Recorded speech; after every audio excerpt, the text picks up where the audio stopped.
Hey guys, BD here with Mr. Michael Satrazemis. He's directed some of my favorite episodes of The Walking Dead, some big episodes coming up in Season 9.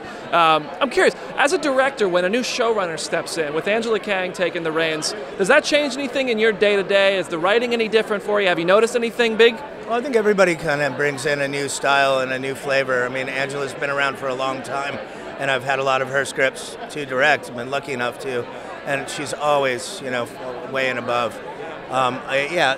You'll see tonight. There's a lot of new openings and new kind of creative, grounding it back in the truth, and I'm super excited.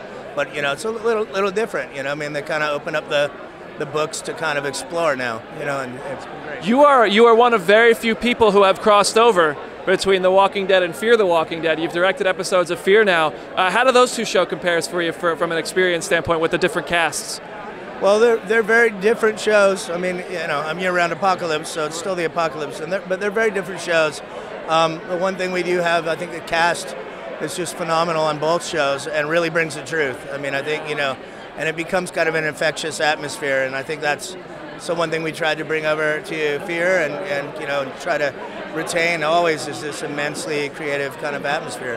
And as always with The Walking Dead, we're talking about people leaving because characters do that on this show. But this year, the big one is Andrew Lincoln.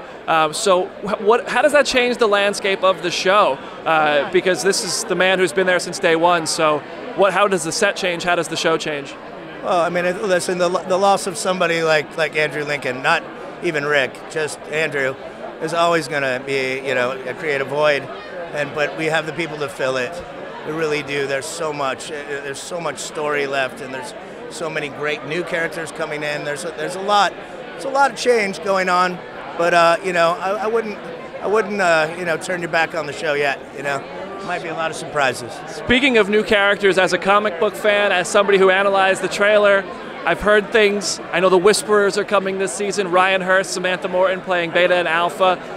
What can you tell me about those cast members in that part and maybe their design? Because a lot of people are curious what they're going to look like. Well, I mean, I can't tell you much because I'm afraid to. So, I think when they come, they're going to have an impact, and it's going to be huge. I like it. Now, before I let you go, in honor of Andrew Lincoln's exit, I've been doing a little bit of Rick Grimes trivia with everybody, if you're game for it. Yeah, go ahead. All right. The name of Rick's first wife? Oh, Sarah Callies. Sarah went Callies. Lori. What county in Georgia is Rick from?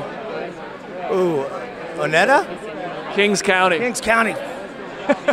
This is set up for disaster, I think, for me. In The Walking Dead comics, Rick has a brother. Do you know his brother's name? It's not Shane? It's Jeff. It's Jeff? I don't know this. I'm going to run away in any second now. And this is the last one. This is the last one. When Rick meets new people, he asks them 3 questions. What are those 3 questions? Yes, have you killed anybody?